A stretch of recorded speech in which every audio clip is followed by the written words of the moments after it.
La manipulation, c'est un mot qu'on véhicule beaucoup, beaucoup dans notre société. La publicité peut être une forme de manipulation, hein. La nourriture, avec ce qu'on y ingère, ce qu'on intègre dans certaines recettes aussi, ça peut créer, ça peut être une forme de manipulation. Bref, il y en a partout. Et peut-être que vous avez déjà ressenti cette impression que quelqu'un vous manipulait. Alors, je rebondirais en effet sur aussi, on en parle de plus en plus, mais les pervers narcissiques, donc ça peut se trouver dans les relations de travail, dans les relations de couple. On en parle, c'est vrai, de plus en plus souvent, mais finalement, euh, on n'est pas toujours conscient que ça se joue quand même à deux, ces choses-là, même si on n'est pas soi-même complètement directement manipulateur, où on a l'impression d'être plus victime de manipulateurs, mais en réalité, dans notre vision des Peak State, c'est qu'on porte tous les deux personnes en tout cas impliquées dans cette dynamique, bah, on porte quelque chose qui nous laisse entrer dans un jeu de manipulation. Et souvent, comment vous allez l'observer, c'est qu'il y a action, réaction, Ouais. comme s'il y avait différentes couches comme ça d'action-réaction. Euh, C'est voilà, comme l'autre est si en la colère. personne, ça peut être entre autres, en tout cas moi c'est comme ça que je l'ai vécu à quelques occasions, c'est comme si la personne savait exactement où appuyer pour créer une réaction. Mhm.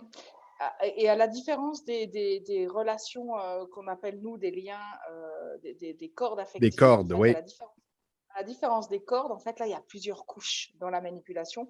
Et il y a souvent, en effet, une dimension où on a presque du mal à s'en sortir avec une composante, justement, de manipulation, où l'autre nous fait agir ou réagir un petit peu à sa guise. On peut se sentir poussé à faire quelque chose ou à dire quelque chose ou à l'inverse, retenu. C'est comme si on nous empêchait de faire quelque chose. Ça peut être aussi une façon d'observer si dans notre vie on vit ça. Mhm, mhm. Alors des fois, c'est plus facile à identifier la manipulation parce qu'on sent que l'autre, il essaye de prendre l'ascendant. Il y a aussi des relations de dominant-dominé, par exemple. Mais c'est pas toujours aussi flagrant. Et voilà. Et une fois de plus, ça peut être avec des personnes même très proches avec qui on a beaucoup d'amour. C'est pas toujours avec un pervers narcissique au travail qu'on déteste. Ça peut être aussi dans des relations personnelles. Et comme je l'expliquais dans la capsule précédente, ben, il y a un processus à l'Institut qui permet d'éliminer ça pour vivre une relation plus saine avec la personne que l'on considère manipulatrice ou la situation. Bref, c'est comme si on se débarrasse de ça. Et évidemment, il peut y en avoir plusieurs formes de manipulation. Alors, dans mon expérience, je dois en avoir, je dirais, libéré peut-être trois ou quatre, si ce n'est pas davantage, au cours des 2 dernières années. Donc, il peut y en avoir plusieurs.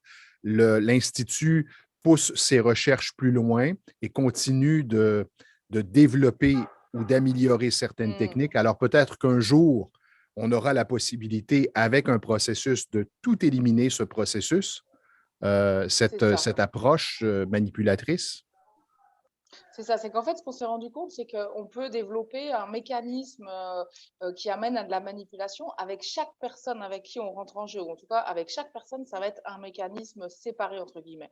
Et comme tu le dis, il y a en effet aujourd'hui un processus qui est pour l'instant à l'état de recherche où on élimine de manière globale, en fait, la manipulation.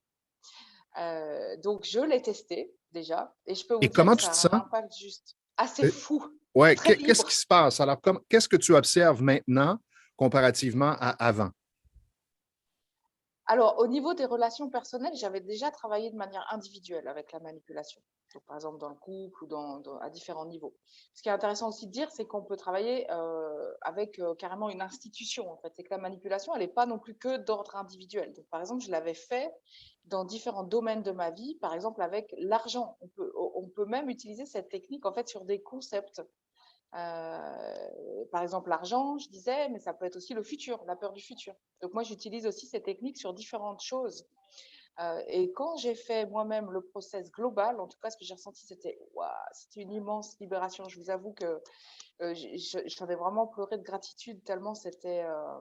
J'ai senti à quel point ce mécanisme, en fait, nous limitent, en fait, nous suppriment comme ça, nous rapetissent et nous empêchent d'exprimer qui on est dans tous les domaines. Donc voilà, donc pour l'instant, on teste encore sa stabilité parce qu'on n'est pas sûr qu'il soit stable 100.